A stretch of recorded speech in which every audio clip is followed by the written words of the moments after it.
Good morning, Florida lacrosse fans. Thursday morning, August 25th, 2022, in case you've forgotten the year. This is Lee Roggenberg, Florida Lacrosse News, welcoming you to the broadcast. Let's get our ritual done.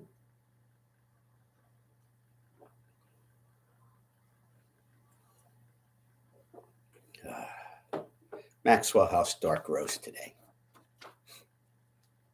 Okay, if you haven't subscribed to this channel yet, what are you waiting for? Urge others. We've kind of plateaued a little bit lately. Let's get out there and push this channel on people, even if they don't want it. Too bad. Like the video if you do so. Get in touch with us for advertising and marketing opportunities across the whole platform.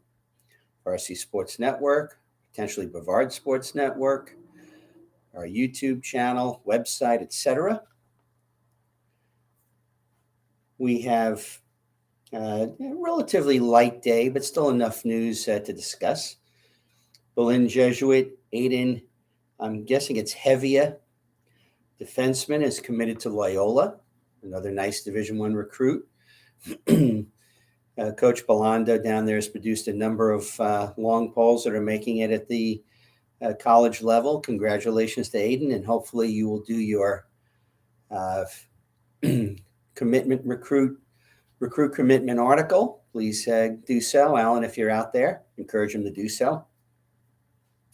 Have a couple of coaching openings that we need to mention. Tampa Lax report mentioned that Wesley Chapel needs a girls head coaching position, and Dwyer in the Palm Beach Gardens area also now needs a boys head coach. If you're interested in those positions, please get in touch with the schools and send your application in. If you need some help with finding that, get in touch with us and we'll certainly help you with that. Excuse me. Eastlake High School, their lacrosse program is fundraising. It's not a GoFundMe. It's on something called Raise. To be honest, I'm not really familiar with Raise like I am with GoFundMe. So go look it up. It's under, I'm not sure if it's under Eastlake High School Lacrosse or not, but they are doing some funding for some equipment purchases, etc. The NLL announced their 2022 college draft. It'll be held September 10th in Toronto. We posted the press release on that, so you can see the positions for drafting. There were a couple of trades that were announced with local flavor to it. The Georgia Swarm acquired Tampa alum Andrew Q and Ethan Woods from Albany for Ethan Walker and a first-round pick. Kieran McCardle was also part of an NLL trade. Do not remember the name of the person who was traded for, but they also swapped draft positions in the first round. Kieran, obviously, the longtime launch player. Former St. Andrews long pole Jake Vargas was waived by the Bears. I'm not sure if I mentioned that on Tuesday. He played last year for Minnesota during the year. I don't know if it was 1 or 2 games, but I remember Jake as a long pole for some of those terrific St. Andrews teams, and he was a very physical and dominant long pole. And again, good to see another crossover into the football world from the lacrosse world. Noticed a tweet by Kyle Devitt, someone that I've corresponded to over the years. Kyle had moved on from Inside Lacrosse. He's now the editor over at the New England Lacrosse Journal, which has been around for many years and is a wonderful source if you want to read up on the lacrosse scene in New England. And Kyle was talking about how he loves having a situation where he gets together with people he's never met before. They go out and they're going to play some lacrosse together, get to make some new friends. Kyle, I'm not sure how old Kyle is. I'm guessing probably late 30s. Kyle, if you're younger than that, I'm sorry. If you're older than that, take the compliment. And, I'm mentioning that because of something that I noticed that, I was frankly a little surprised by yesterday. Every year we have the Florida Lacrosse Classic in Weston, the wonderful events, the official national championship for the senior divisions, all the way up to, I believe now, 65 and over. And I've always gone out to the event, even just not even to cover it, just because so many people that I've gotten to know all in one place on a weekend. Many, as you've heard me say before, a number of Hobart grads, including a number of classmates of mine. And it takes the place of me having to go up for the reunion at times, which is a pretty decent trip for me to get to at Hobart. And I was mentioning this because I was surprised to find that there's a new entry the same exact weekend with the Alligator Alley Lax Classic, which is also offering some master's level competition besides high school and club. And just kind of, I'm not really sure why they decided to run the same exact weekend and why they would do it. I know who the person is who came up with this, but I wouldn't mind them kind of getting in touch and explain to me why they felt they needed to also run seniors at the same exact time. So if you're out there listening, please get in touch. A couple of new women's programs at the NCAA level were announced last couple of days. On Liz Robertshaw's Twitter feed, I noticed that Ryder, which is in New Jersey, I believe, has added the sport at the Division I level. That makes 128 Division I programs on the women's side. According to the tweet, I believe that the men are right around 72 right now. So it kind of tells you how much faster the women's game has been growing at the D1 level. Liz also mentioned in the tweet that according to her numbers, from 21 to 22, there was a 300% increase in the TV viewership of the NCAA Women's D1 championship game. That's remarkable, and just kind of goes to show we are finally starting to break through as a sport in the TV ratings.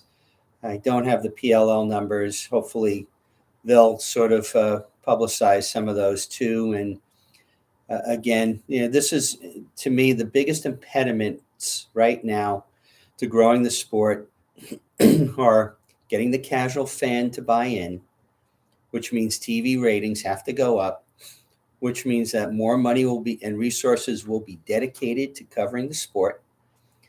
And then hopefully we don't hit a referee shortage as the sport continues to grow. I've mentioned this multiple times, multiple broadcasts. Younger players get licensed. It puts really nice spending money in your pocket. And it will certainly help you in your understanding of what a referee is looking for on the field. So we also noticed that Alfred State has added D3. Alfred is part of the SUNY. Do they even use the term SUNY anymore? State University of New York for the system. Many schools in it. Alfred is one of those. A local assistant head coach that I'm very friendly with and have been over the years, an Alfred State grad.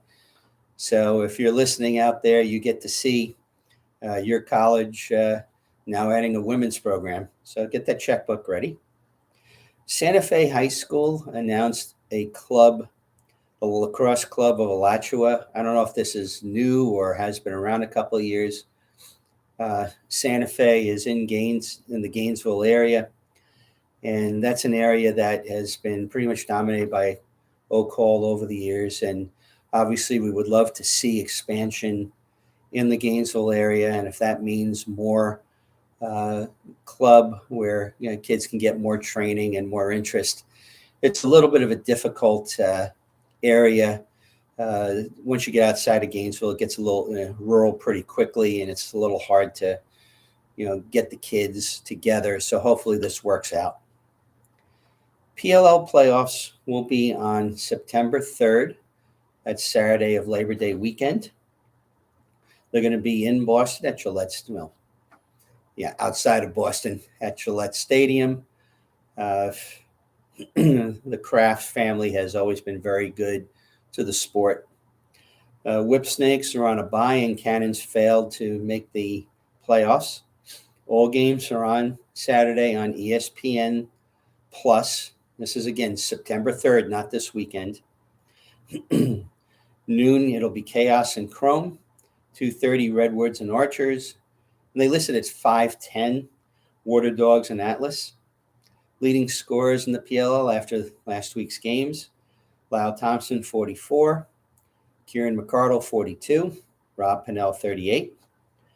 Kyle Bernlaw is at 58% of the save percentages, leading the league. Jack Concannon at 55 and Sean Scanone at 54. Garrett Epple, former Boca Jet, 19 caused turnovers, leads the league. Liam Burns, former Florida Launch, 15 caused turnovers. Jake Pulver, 14, in third place in the regular season. I was going to lead with this, but I decided to save it for last. It's not really fair to the lacrosse fan out there.